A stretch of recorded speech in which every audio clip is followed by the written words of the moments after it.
Ikhwata Islam, saudara-saudaraku sekalian, namimah adalah merupakan dosa yang besar. Dan bahayanya juga luar biasa.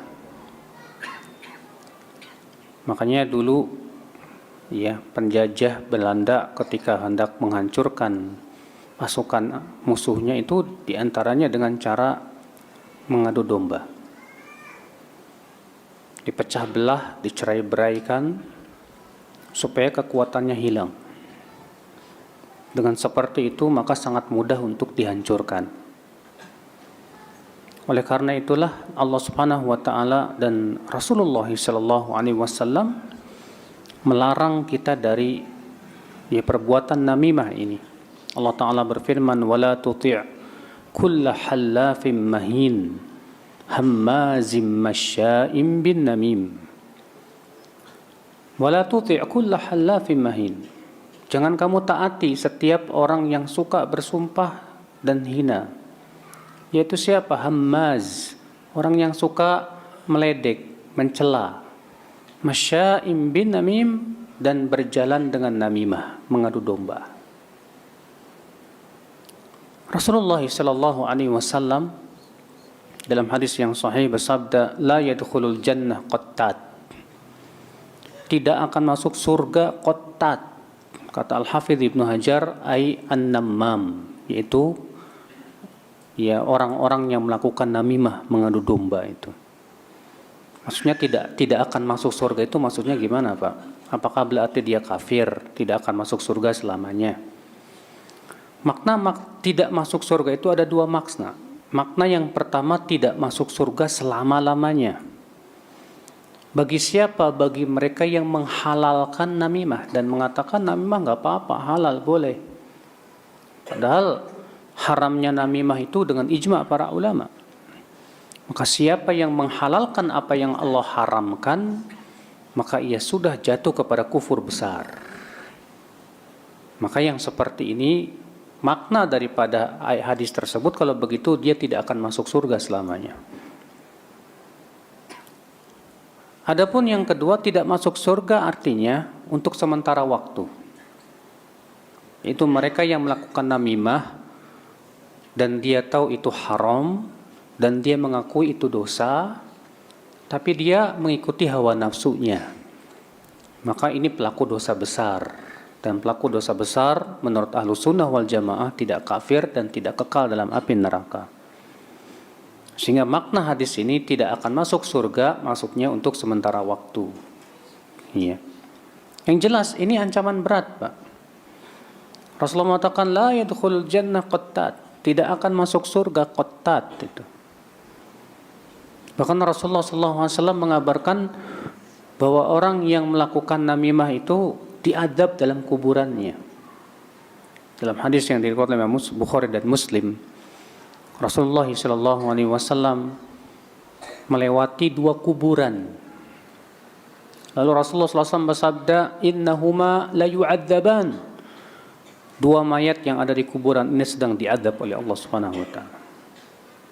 Wa ma yu'adzabani fi kabir, dan keduanya tidak diadab dalam perkara yang dianggap besar. Maksudnya mereka menganggap remeh. Kata Rasulullah, bala innahu malakabir, padahal itu besar di sisi Allah. Amma ahaduhuma, adapun yang pertama, kenapa dia diadab dalam kuburnya?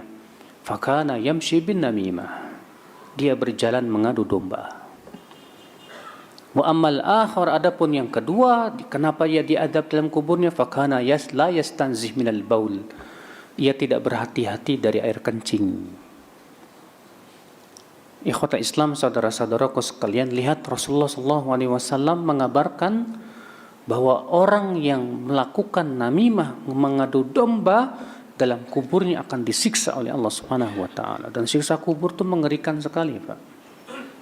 Ya, Rasulullah SAW bersabda, "Ma ra'aitu madharan afdha min adzabil qabr." Aku tidak pernah melihat pemandangan yang lebih mengerikan dari azab kubur, Pak. Orang yang di kuburannya enggak selamat, di akhirat lebih tidak selamat lagi. Dalam riwayat Al-Hakim dalam Mustadraknya, dan Al-Hakim mensahihkannya. Rasulullah SAW bersabda, ya innal qabra awwalu manazilil akhirah, faman naja minhu fama ba'dahu aisar lah. Kuburan itu, kata Rasulullah SAW, tempat persinggahan akhirat yang pertama. Maka siapa yang selamat di kuburannya, maka yang setelahnya akan lebih mudah bagi dia.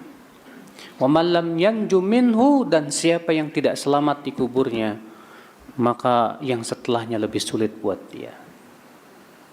Maka kalau ternyata orang yang namimah tidak selamat di kuburnya, dia diadab oleh Allah Subhanahu wa taala, maka yang setelahnya lebih berat lagi. Oleh karena itulah saudara-saudaraku sekalian, ikhwatul Islam azan ya Allah, ya, hati-hati dengan yang namanya namimah. Al-Imam Adz-Dzahabi mengatakan waqad ajma'al ulama ala tahrimin namimah. Ya, para ulama semua sepakat bahwasannya namimah itu hukumnya apa? Haram. Dan beliau mengatakan bahwa namimah min kabairidz dzunub, termasuk dosa-dosa besar, bukan dosa-dosa kecil. Ikhwata Islam azan ya Allah. Al-Hafidz Ibnu Hajar juga mengatakan wa wajhu tahrimin namimah. Kenapa sih namimah itu diharamkan? Karena kata beliau merusak apa Pak? Persaudaraan kaum muslimin. Ya. Sementara kalau dua muslim yang bertengkar tidak bertegur sapa, ya saling, kalau ketemu saling membelakangi, saling acuh dan yang lainnya, itu bahaya Pak. Bahayanya apa? Yang pertama, amalnya itu tidak akan diangkat kepada Allah sampai dia damai. Sebagaimana disebutkan dalam hadis riwayat Abu Daud, bahwasanya setiap hari Senin dan Kamis, kata Rasulullah, amalan-amalan hamba itu akan ditampakkan kepada Allah, kecuali orang yang sedang bertengkar. Maka Allah Ta'ala berfirman kepada malaikatnya, anziru hadain hatta yastaliha, tangguhkan amalan dua orang ini sampai keduanya damai dulu. Jadi selama belum damai ini, amalannya belum diangkat kepada Allah sampai damai. Makanya diantara kita nih, kalau masih ada permasalahan dengan saudara, dengan teman, ya, segera kita minta maaf, segera kita berusaha untuk memperbaiki hubungan kita. Karena rusaknya hubungan sesama muslim itu mengerikan, Pak. Dalam hadis riwayat Tirmidzi, dan Tirmidzi berkata hadis ini hasan. Ya, Rasulullah SAW berkata kepada para sahabatnya, maukah aku beritahu kepada kalian amal yang lebih agung daripada sholat, puasa, sedekah? Para sahabat berkata, mau wahai Rasulullah. Kata Rasulullah SAW apa? Ya, islahu dzatil bain, baiknya hubungan sesama. Fa inna fasada dzatil bain hiyal haliqah, kata Rasulullah. Karena rusaknya hubungan sesama itu adalah pencukur. La aqulu haliqatu sya'r, bukan maksudnya pencukur rambut, bukan, kata Rasulullah. Wa inna ma haliqatud din, tapi pencukur agama. Jadi akhi, kalau hubungan kita retak dengan saudara kita sesama muslim, rusak hanya karena masalah dunia misalnya, berarti agama kita tercukur, terpangkas, Pak. Mengerikan kan, Masya Allah. Sudah amal kita enggak diangkat kepada Allah, sudah begitu agama kita tercukur. Dan namimah itu menyebabkan hubungan sesama kita rusak, Pak. Hancur Bapak sekalian. Dan namimah itu sesuatu yang sangat disukai oleh iblis. Iblis itu paling suka, Pak, kalau hubungan sesama muslim, hubungan suami istri itu pecah sudah. Dalam riwayat Muslim, Rasulullah SAW bersabda, inna iblis wada'a arsyahu alal bahr. Iblis meletakkan singgasananya di atas lautan. Faba'atha sarayah, lalu kemudian iblis pun mengirimkan pasukan-pasukannya. Wa aqrabuhum ilaihi manzilatan a'dhamuhum fitnah, yang paling dekat kedudukannya kepada iblis, yang paling besar gangguannya. Faqala ahaduhum, salah satu pasukan iblis berkata, sana'tu kada wa kada wa kada, aku sudah melakukan begini dan begitu. Apa kata iblis? Ma sana'ta syai'an, kamu belum berbuat apa-apa. Berkata lagi yang satu lagi, ma taraktu hatta farraqtu bainahu wa baina zaujatih, aku tidak tinggalkan sampai aku berhasil menceraikan ia dengan istrinya. Maka kemudian iblis pun mendekatkan dia dan berkata, kamu sebaik-baik pasukanku.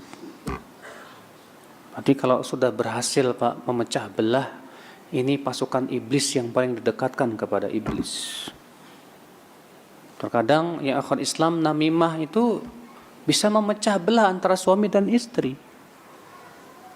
Ada orang berpikir gimana ya biar suami istri ini cerai ini.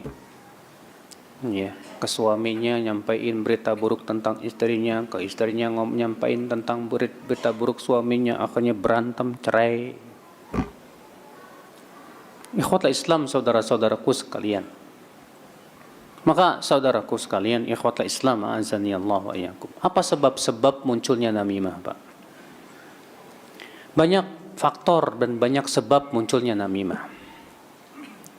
Faktor yang pertama, adanya hasad. Apa itu hasad, Pak? Dengki, iri. Ya. Dia melihat suami istri yang lagi rukun, Masya Allah, iri. Dia berpikir bagaimana caranya supaya bisa menceraikan mereka. Dia melihat, ketika melihat teman-temannya kok akrab banget, iri. Kedengkian itu yang menyebabkan akhirnya dia ingin bagaimana caranya supaya hubungan mereka rusak, hancur, dan yang lainnya. Ya, makanya Nabi SAW mewanti-wanti kita, Pak, dari yang namanya hasad dan dengki itu, Pak. Karena itu sangat bahaya sekali, ikhwatul Islam, azani Allah wa iyyakum. Sebab yang kedua, kenapa terjadi namimah? Itu kebencian kepada suatu kaum. Ya, ketika misalnya kita merasa sangat kita benci kepada suatu kaum, bagaimana caranya ya supaya mereka ini hancur? Maka dengan cara namimah. Nah, di zaman sekarang ini, Pak, media untuk namimah itu luar biasa, Pak. YouTube. Cari-cari nih ceramah ustadz ini. Ustadz ini dicari-cari juga ceramahnya. Dipotong-potong, dijadiin satu, diaduin. Akhirnya pendukung ini berantem sama pendukung ini. Iya, selesai sudah. Iya. Memang sengaja dibuat seperti itu. Supaya apa? Supaya dengan cara berantem namimah, pecah kan? Kalau sudah pecah apa yang terjadi? Kekuatan hilang kan? Allah Ta'ala berfirman, wa ati'ullaha wa rasulahu wa la tanaza'u fatafshalu wa tadhhaba rihukum. Taatilah Allah dan Rasulnya, jangan berselisih, niscaya kalian akan gagal dan hilanglah kekuatan kalian, kata Allah Subhanahu wa taala. Maka dari itulah saudara-saudaraku sekalian, ya kebencian kepada suatu kaum itu terkadang menyebabkan itu namimah. Ya. Bagaimana diadu domba sesama mereka dengan cara menebarkan aib ini, menebarkan aib itu, kemudian ya yang satu berbicara tentang yang lainnya diviralkan, yang satu ngomong tentang yang itu diviralkan. Di zaman sekarang begitu caranya, Pak. Mengerikan sekali karena media ini masalahnya. Ya. Yang memviralkannya punya pasukan, cyber army namanya, Pak. Ya. Punya akun-akun palsu sampai ratusan ribu bahkan jutaan. Yang memainkannya mungkin segelintiran orang, Pak. Tapi seakan-akan itu banyak orang. Tujuannya apa? Menghancurkan. Zaman sekarang kan mengerikan sekali, ikhwatul Islam. Kita yang asyik baca seneng Facebookan, seneng media sosial, ya kena sialnya Pak. Namanya juga sosial. Ya. Kenapa hati kita terbakar, hati kita geram, hati kita kesal dan yang lainnya. Kalau udah kesal sudah tidak ada yang namanya tabayun lagi sudah. Kalau sudah kesal sudah khalas. Apalagi kalau kita yang disebarkannya itu kebetulan kita nggak suka sama dia, kita ikut hore-horean, syukurin lo, puas dah. Hati-hati saudara-saudaraku sekalian, ikhwatul Islam azani Allah. Ini zaman yang sangat mengerikan sekali, Pak. Ya, media sosial ini menjadi media yang sangat empuk sekali untuk menghancurkan suatu bangsa, menghancurkan sebuah masyarakat, menghancurkan sebuah jamaah dan yang lainnya. Kalau kita tidak sadar, bahaya ini akan sangat merusak saf kaum muslimin, ikhwatul Islam azani Allah wa iyyakum. Nah ini saudara-saudaraku sekalian, ikhwatul Islam azani Allah wa iyyakum. Sebab yang ketiga yaitu kebodohan, Pak. Kebodohan. Karena kebodohannya itu dia menganggap ini enggak masalah gitu loh. Ada orang senang banget ngomongin orang. Dan memang sudah sifatnya seperti itu, Pak. Datang ke si A, saya kemarin dengar si B ngomongnya gini-gini tentang kamu loh.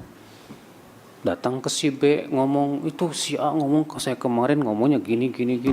Dia nganggap lumrah-lumrah aja, nggak biasa. Tujuan dia mungkin ya untuk supaya memperlihatkan bela sungkawa, Pak. Padahal dia bodoh, nggak tahu kalau dengan gara-gara seperti itu akibatnya apa? Parah. Ya, murid terkadang penuntut ilmu gara-gara dia dua ustadz jadi berantem, Pak.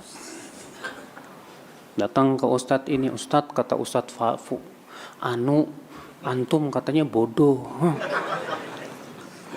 Ustadznya ngambek lah, kurang ngajar itu. Ya, akhirnya apa? Gara-gara dia jadi berantem, Pak. Muridnya yang bodoh. Dia mengira dengan seperti itu dia ingin membela ustadznya, padahal hakikatnya tidak. Ya. Makanya kebodohan ini, akal Islam bisa menyebabkan seseorang jatuh kepada sikap apa? Namimah. Sebab yang keempat apa, Pak? Ya perangai yang buruk akhlaknya. Ada orang yang memang akhlaknya seperti itu. Ada orang kalau ngobrol sama dia pasti selalu ngomongin orang, Pak. Bagi dia kalau ngomongin orang tuh manis banget. Asyik dah. Ya, kadang kita lagi mau muji orang si fulan tuh begini ya bagus ya, masya Allah bagus begini. Tahu-tahu dia bilang apa? Tapi kemarin saya lihat gini. Tapinya yang bahaya, Pak. Dan terkadang telinga kita ini asyik banget loh, Pak. Wih, rame nih. Wih, gimana tuh emang kenapa si fulan begini, begini, khalas ya. Tertenggelam kita di dalam ghibah.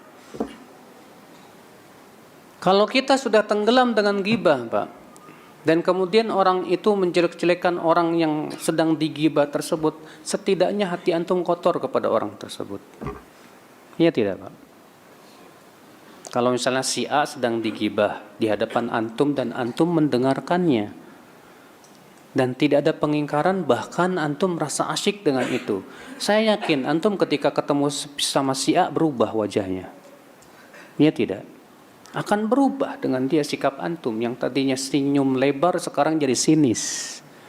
Kenapa? Karena terpengaruh oleh ghibah. Makanya namimah dan ghibah ini ya adik kakak. Bedanya kalau namimah itu menyampaikan kepada dua belah pihak, kalau ghibah adalah menjelek-jelekan di belakangnya begitu. Tapi ghibah itu asal namimah. Dengan adanya namimah, ghibah muncul namimah. Sebab tidak mungkin terjadi namimah tanpa ghibah, saudara-saudaraku sekalian. Makanya Allah Subhanahu wa taala mengharamkan ghibah. Ya Allah taala berfirman, "Wala yaghtab ba'dukum ba'dha." Janganlah sebagian kalian menggibah sebagian yang lain. Ayuhibbu ahadukum ay ya'kula lahma akhihi maitan fakarihtumuh. Apakah salah seorang dari kalian suka untuk makan bangkai saudaranya sendiri? Tentu kalian tidak akan suka itu. Artinya ghibah itu sama dengan memakan bangkai saudara kita sendiri. Bayangkan, Pak. Pernah suatu ketika, Pak, Rasulullah sallallahu alaihi wasallam sedang ngobrol dengan Aisyah radhiyallahu anha, istrinya. Tak lama kemudian istri Nabi yang lain, Safiyah, datang dan ada keperluan ingin bicara, maka Rasulullah berbicara sebentar dengan Safiyah.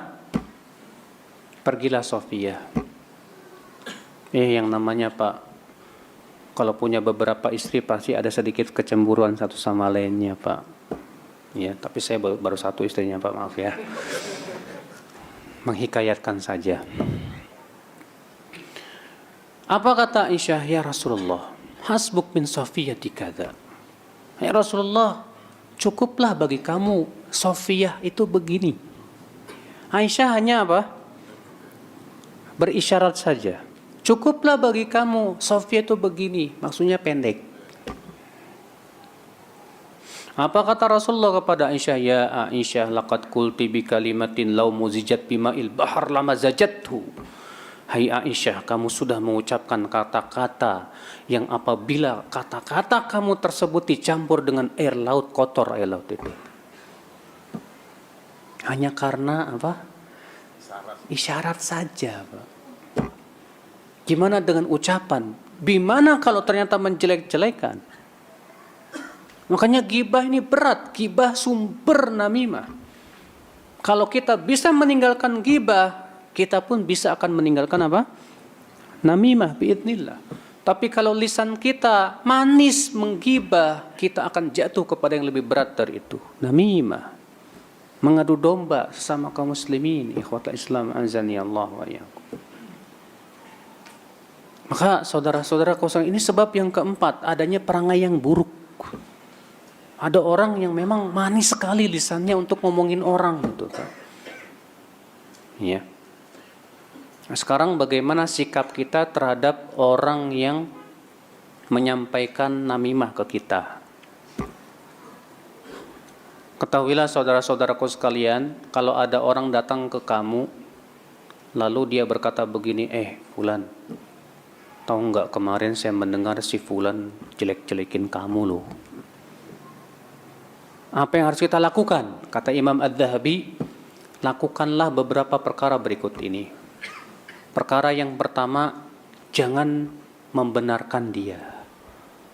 Bilang ke dia, bohong kamu.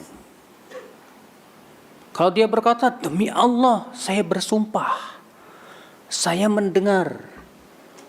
Katakan kepada dia, bagaimana saya akan mempercayai kamu dan sumpah kamu, sementara yang kamu lakukan itu namimah dan dosa besar.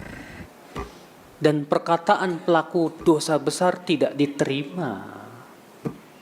Jadi, walaupun kamu bersumpah, kamu tetap bohong. Selesai, satu tuh, Pak.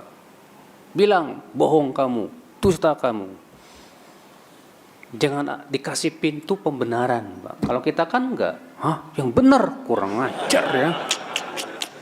Nah, masalahnya kita membenarkan. Ya.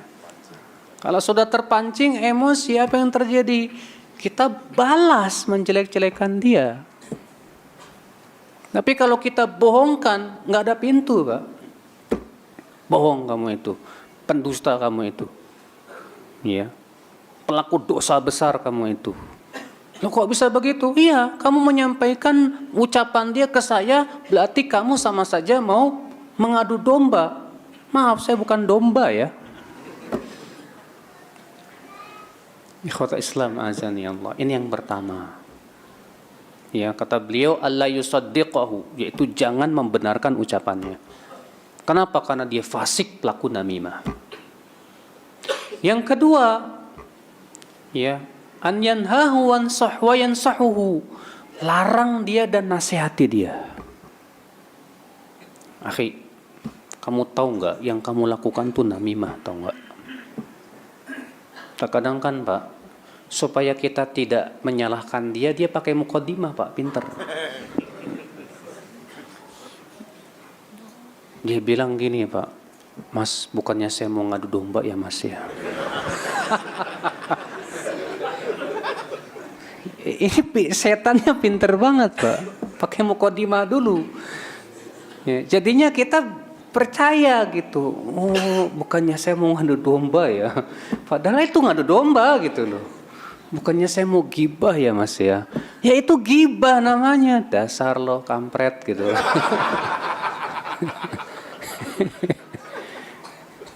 Ikhwat Islam azan ya Allah ya. Nasihati dia. Ya, muqaddimah kamu nggak diterima Mas. Justru itu gibah, itu namimah, haram. Ini yang kedua. Yang ketiga, kata beliau, an yubghidahu, benci dia.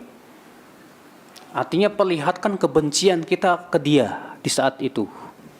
Apa lo? Ngapain lo? Ya, nggak butuh saya sama kata-kata kamu itu. Nggak butuh saya sama berita kamu itu. Kalau bisa antum melotot nggak masalah Pak. Biar dia tidak melakukan perbuatan itu. Walaupun dia teman kita yang memang kita akrab sama dia, tapi kalau dia sampai seperti itu jangan kita ridhoi Pak. Jangan sampai kita ridho terhadap dia. Iya. Kemudian yang berikutnya kata beliau apa? Jangan turuti kemauan dia. Karena Allah mengatakan begitu, wala tuti' kulla hallafin athim. Wala tuti' kulla hallafin athim hammazim masya'im binamim. Jangan kamu taati setiap orang yang bersumpah suka pendosa itu. Siapa itu? Hammaz. Ya. Itu orang yang suka menjelek-jelekan, masya'im binamim, dan berjalan dengan namimah. Allah subhanahu wa ta'ala menyebutkan bahwa orang yang namimah pasti menjelek-jelekan kan? Maka Allah mengatakan jangan kamu taati mereka. Jangan ikuti kemauan dia. Jangan sampai kita terpengaruh sama orang itu. Hati-hati Pak. Ya. Maka ya akhli Islam azan ya Allah wa yakum, waspada kita sama orang kayak ginian. Kalau kita tahu orang ini sifatnya seperti itu, maka jaga jarak dengan dia. Karena hakikatnya ini, ya kata para ulama, ini setan yang ingin menjerumuskan kita kepada apa? Dosa. Ikhwata Islam azani Allah wa iyyakum. Pernah suatu ketika Al Hasan Al Basri disampaikan kepada beliau bahwa si fulan menggibah kamu hai Hasan, menjelek-jelekan kamu hai Hasan. Maka Al Hasan Al Basri masuk ke rumahnya bawa satu keranjang kurma, Pak. Lalu Al Hasan berkata, tolong berikan keranjang kurma ini ke dia dan bilang terima kasih. Masya Allah, Pak. Kalau ada orang datang kepada antum, lalu dia berkata, tahu nggak? Kemarin saya mendengar si fulan jelek-jelekin kamu loh. Oh iya, masa? Iya benar, saya dengar sendiri. Oh gitu. Antum langsung keluarin duit 200.000. Ini tolong sampaikan duit saya bukan buat dia. Bilang ya salam dari saya, makasih. Wallahi Pak, ini obat sebetulnya Pak. Makanya Allah Subhanahu wa taala ya mengatakan dalam surat Fussilat ayat 34. Wala tastawil hasanatu wala sayyi'ah idfa' billati hiya ahsan fa idza alladhi bainaka wa bainahu adawatun ka'annahu waliyyun hamim, kata Allah. Tidak sama antara kebaikan dan keburukan. Tolaklah keburukan itu dengan yang lebih baik. Maka jika kamu lakukan itu seakan-akan antara orang yang bermusuhan bagaikan teman yang akrab. Tapi itu berat, maka Allah mengatakan apa? Wa ma yulaqqaha illal ladzina sabaru. Tidak ada orang yang bisa melakukan itu kecuali orang yang sabar. Wa ma yulaqqaha illa dzu hadzin 'adzim. Dan tidak ada yang bisa melakukan itu kecuali orang yang mempunyai keberuntungan yang besar. Masya Allah. Maka dari itu, ya, tolak dengan cara seperti itu, Pak. Jadi kalau ada orang yang menyampaikan kepada kita si fulan jelek-jelekin, langsung kirimin hadiah buat dia. Lewat dia. Ya. Kan jadi bingung. Orang yang menyampaikan namimah ini akan bengong kan, tuh. Kok saya jelek-jelek, kok dia jelek-jelekin kamu, kok kamu masalah ngasih hadiah sih sama dia? Dia tidak tahu, Pak. Dengan cara seperti itu, ya, akan menghabiskan namimah sampai ke akar-akarnya. Cuma masalahnya itu berat. Berat. Orang kita dijelek-jelekin, masa kita kasih hadiah? Enak aja kan gitu. Maunya apa? Maunya kita balas dengan yang lebih. Kadang kan ketika disampaikan kepada kita, oh, tahu nggak? Si fulan tuh mengatakan kamu itu begini. Dan kebetulan aib itu ada pada diri kita, Pak. Oh, itu panas banget, Pak. Langsung merah tuh. Ya. Keubun-ubun kemarahan kita. Langsung Bapak berkata, saya pun tahu dia itu suka begini. Ya. Wah. Padahal kata Rasulullah SAW, wa ini mru'un syatamaka aw ayyaraka bi amrin ya'lamu fika fala tu'ayyirhu bi amrin ta'lamu fih wa da'wa balahu alaih. Apabila ada seseorang yang menjelek-jelekan kamu dengan aib yang dia ketahui ada pada diri kamu, jangan kamu balas dengan menjelek-jelekan dia dengan aib yang kamu ketahui ada pada diri dia. Biarkan dosanya buat dia semuanya. Jangan dibalas, Pak. Kalau dibalas satu sama. Dosa plus dosa, selesai. Tapi kalau kita tidak balas, kita sabar, kita diam, bahkan kita tolak dengan yang lebih bagus, dan kita ingkari orang yang menyampaikan namimah ini, maka yang pertama kita sudah menghabiskan namimah sampai ke akar-akarnya. Kalaupun memang yang diberitahukan kepada dia benar, biarlah malaikat yang akan menjawabnya. Imam Ahmad meriwayatkan dalam musnadnya, At-Tirmidzi juga meriwayatkan, Rasulullah SAW melihat Abu Bakar dicaci maki oleh seseorang, Pak. Maka Abu Bakar diam saja. Dicaci maki lagi, Abu Bakar diam saja. Maka Rasulullah tersenyum.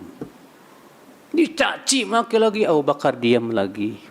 Dicaci maki lagi, rupanya Abu Bakar naik pitam. Dibalas sama Abu Bakar. Rasulullah pergi. Melihat Rasulullah pergi, Abu Bakar terkejut. Waduh, dikejarnya Rasulullah SAW. Lalu ditanya, ya Rasulullah, ketika aku diam engkau tersenyum, tapi ketika aku balas engkau malah pergi. Kok kenapa ya Rasulullah? Maksudnya apa salah saya? Bukankah membalas keburukan dengan keburukan yang sama boleh dalam Islam? Maksudnya begitu, Pak. Apa kata Rasulullah? Ketika engkau diam aku melihat malaikat yang membalasnya dan membelamu. Dan ketika engkau balas, aku melihat setan hadir. Dan aku tidak mau berada di majlis yang dihadiri oleh setan. Masya Allah, buatlah Islam azani Allah wa yakum.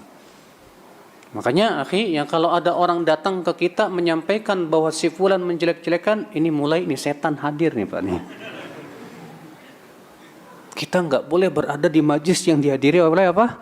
Setan. Gimana caranya? Ima kita pergi atau kita usir. Kita nasehatin itu setannya, Pak.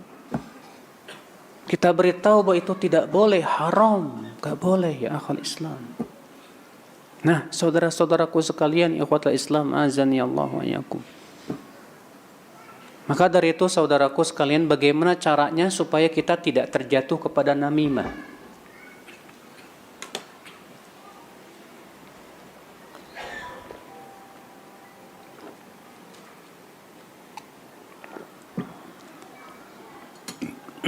Bagaimana caranya supaya kita tidak terjatuh kepada namimah? Yang pertama, ya akhwat Islam, bersihkan hati kita dari hasad dan dengki. Kalau kita dengki kepada seseorang, segera hilangkan. Jangan dipelihara, Pak. Apa sih tanda kita punya rasa dengki sama orang? Tandanya kalau kita mendengar dia diberikan kenikmatan, hati kita panas. Setiap kita mendengar nama si fulan, panas rasanya. Kalau hati si fulan diberikan kenikmatan, wah kesel kita. Enggak ridho si fulan dikasih kenikmatan. Kalau kita mendapatkan itu di hati kita, berarti kita kemasukan penyakit apa? Dengki. Berarti kalau kita dengki sama seseorang, bagaimana yang kita lakukan, Pak? Yang pertama, doakan dia. Ya Allah, ampuni dosanya. Ya Allah, berkahi nikmatnya tersebut. Ya Allah, ya pelihara ia dari ya orang-orang yang dengki kepadanya. Yang kedua, kasih hadiah. Yang ketiga, kalau ketemu antum yang pertama kali ngucapin salam, assalamualaikum. Hilang, Pak, dengki kita itu hilang, Pak. Dengan cara seperti itu, insya Allah hilang kedengkian kita kepada dia, biidznillah. Sambil terus kita mohon kepada Allah Subhanahu wa Ta'ala supaya dihilangkan kedengkian dari hati kita. Yang ketiga, Pak, yang bisa menghilangkan namimah ini supaya kita tidak terjatuh kepada namimah apa? Yaitu kita harus berusaha untuk husnudzon kepada saudara kita. Husnudzon. Misalnya ada orang berkata ke kita, tahu enggak, kemarin saya mendengar si fulan ngomongin gini. Kamu salah dengar kali. Benar. Enggak, mungkin itu maksudnya begini dan begitu. Ya, saya tahu kok orangnya soleh, enggak mungkin dia menjelek-jelekan saudaranya sendiri. Demi Allah saya benar. Oh enggak, saya enggak percaya sama kamu orang fasik. Iya. Kita berusaha untuk husnudzon. Makanya pernah suatu ketika, Pak, dalam kisah 3 orang yang tidak ikut perang. Ingat, tahu nggak hadisnya, Pak? Di antaranya seorang sahabat yang bernama Ka'ab bin Malik. Waktu itu Rasulullah mengumumkan peperangan, tapi qadarullah 3 orang ini masih santai-santai aja, termasuk Ka'ab bin Malik ini santai-santai. Akhirnya Rasulullah dan pasukannya berangkat masih nyantai juga. Ya, setelah itu baru kemudian siap-siap pergi ke kota Madinah. Ternyata Rasulullah dan pasukan udah pergi. Bingung. Aduh. Di perjalanan Rasulullah bertanya, di mana Ka'ab bin Malik? Kok tidak terlihat? Lalu ada seorang sahabat berkata, Rasulullah, dia itu dilalaikan oleh mantelnya, dilalaikan oleh dunianya itu. Apa kata Mu'adz bin Jabal? Kamu ini salah, dusta kamu. Demi Allah, saya tahu Ka'ab bin Malik itu orangnya bagus, baik, soleh, Masya Allah. Mu'adz bin Jabal membela, Pak. Maka kita pun juga harus berusaha husnudzon dulu sama saudara kita. Mungkin ya dia mengucapkan itu maksudnya begini kali, kamu salah dengar dan yang lainnya. Kita berusaha untuk bela dulu saudara kita. Ikhwatul Islam, azani Allah wa iyyakum. Nah ini yang kedua, Pak, supaya kita tidak jatuh kepada namimah, kita berusaha untuk apa? Husnudzon. Yang ketiga, supaya kita tidak jatuh kepada namimah, kita berusaha untuk merealisasikan hadis Nabi SAW. Rasulullah bersabda, la yu'minu ahadukum hatta yuhibba li akhihi ma yuhibbu li nafsihi minal khair. Tidak beriman seseorang dari kalian sampai ia menyukai untuk saudaranya apa yang ia sukai untuk dirinya dari kebaikan. Lihat, Pak, Rasulullah mengatakan tidak beriman sampai kapan? Sampai ia menyukai untuk saudaranya apa yang ia sukai untuk dirinya dari kebaikan. Kalau bapak suka nama bapak dijaga, aib bapak dijaga, tidak disebarkan, bapak juga harus suka. Tidak untuk kita tidak menyebarkan aib orang lain. Kalau bapak tidak suka aib kita disebar, maka jangan kita suka untuk menyebar aib orang lain, Pak. Apa yang kita sukai untuk diri kita, sukailah untuk saudara kita. Kalau kita suka untuk mendapatkan hidayah, kita harus suka saudara kita dapat apa? Hidayah. Kalau kita suka untuk dapat ilmu, kita juga harus suka saudara kita untuk dapat apa? Ilmu. Makanya orang yang seperti ini ketika ada orang yang baru ngaji, ya menuntut ilmu, Masya Allah, senang rasanya. Ya. Tapi kalau orang yang enggak seperti itu, Pak, pas baru ada orang yang ngaji, pandangannya sinis duluan. Saya senior dia, kamu junior saya. Dia merasa lebih hebat, Pak. Masya Allah. Saya udah lama ngaji, kamu baru ngaji. Ini orang yang tidak merealisasikan hadis tersebut, Pak. Sebab kalau dia merealisasikan hadis tersebut, dia akan menyukai untuk saudaranya apa yang ia sukai untuk dirinya dari kebaikan, saudara-saudaraku sekalian. Dan ia tidak akan sukai untuk saudaranya apa yang ia tidak sukai terjadi pada dirinya, saudaraku sekalian. Maka kalau kita realisasikan hadis ini luar biasa sekali, Pak. Apa semua yang kita sukai untuk diri kita, kita sukai untuk saudara kita. Iya. Kalau ada orang cerita ke bapak begini, alhamdulillah loh, kemarin saya bisa beli mobil. Apa kabar bapak di saat itu hatinya?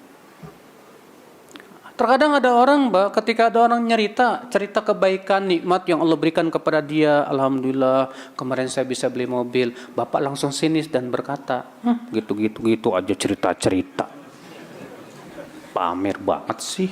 Nah, kan sebetulnya bapak itu hatinya terkena penyakit apa? Dengki. Bapak tidak sadar. Dia mungkin bercerita karena ingin menyampaikan nikmat yang Allah berikan kepada dia. Karena Allah Ta'ala berfirman, wa amma binikmati rabbika fahaddits. Adapun dengan nikmat Rabbmu, ceritakanlah. Dengan cara dia seperti itu dia dapat pahala. Tapi ketika bapak sinis, bapak dapat dosa. Seharusnya bagaimana dong kalau kita mengamalkan hadis tadi? Ketika dia senang, kita merasa apa? Senang. Makanya Rasulullah SAW menggambarkan, Pak, mukmin dengan mukmin yang lain itu sebagaikan apa? Cermin. Kata Rasulullah, al-mu'min mir'atu akhihil mu'min. Mukmin itu cermin saudaranya mukmin yang lain. Bapak kalau lagi ngaca, bapak ketawa, cerminnya diam apa ketawa? Ikut ketawa kan, Pak. Bapak sedih, cerminnya sedih. Bapak diam, cermin diam. Ya. Kalau bapak ketawa, cerminnya diam, saya yakin bapak lari, Pak. Apaan nih, Cin? Demikian pula kita. Saudara kita sesama mukmin, dia bergembira, kita memperlihatkan kegembiraan kita. Dia sedih, kita ikut merasakan kesedihan dia. Dia susah, kita berusaha untuk membantu dia sesuai kemampuan kita. Ya. Cermin itu, Pak, tidak pernah ngomong kepada kita, tadi yang cermin ke saya yang pertama tuh ada komedonya loh. Hidungnya pesek loh. Dan nggak pernah cermin ngomong. Nggak pernah membuka aib yang bercermin kepada dirinya. Demikian pula mukmin, tidak pernah seperti itu. Dia tidak pernah membuka aib saudaranya, tidak pernah. Apalagi menyampaikan aib kepada orang lain, tidak pernah. Dia akan berusaha untuk menjaga kehormatan saudaranya, berusaha untuk menjaga aib saudaranya sama mukmin, Masya Allah. Ya. Rasulullah SAW sabda, man satara musliman satarahullahu fid dunya wal akhirah. Siapa yang menutupi aib seorang mukmin, Allah akan tutupi aibnya di mana? Di dunia dan akhirat. Masya Allah, saudara-saudaraku sekalian, ikhwatul Islam, azani Allah. Maka dari itulah saudara-saudaraku sekalian, ini dia, Pak. Jadi supaya kita selamat dari namimah ini, kita amalkan hadis tadi. Tidak beriman seseorang dari kalian sampai ia suka untuk saudaranya seperti yang ia sukai untuk Semua yang kita suka untuk diri kita, kita sukai untuk saudara kita. Semua yang kita tidak sukai menimpa diri kita, jangan kita sukai menimpa saudara kita, saudaraku sekalian. Cuma masalahnya Pak, kalau kita lagi suka sama teman kita, untuk mengubur kesalahan tuh gampang banget Pak. Ya tidak Pak? Kalau kita lagi cinta sama teman kita, sebanyak apapun kesalahannya terkubur sudah. Tapi kalau kita lagi benci sama dia, waduh, disitulah Pak, sulit sekali mengubur kesalahan teman. Bahkan mungkin kesalahan yang kecil pun kita akan besar-besarkan Pak. Iya Allah. Iya.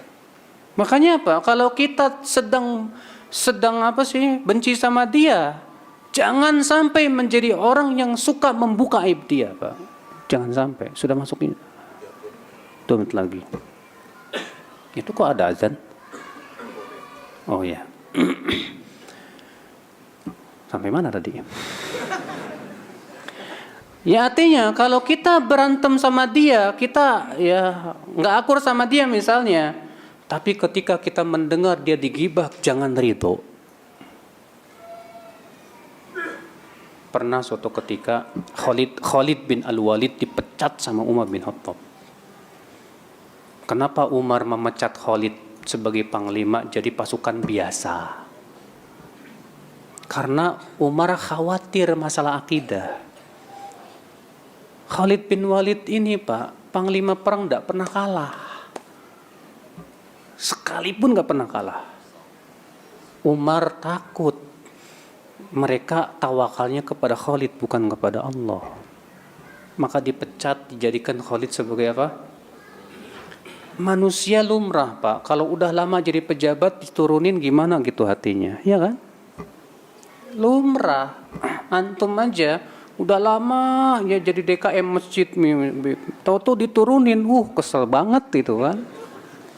Lumrah manusiawi.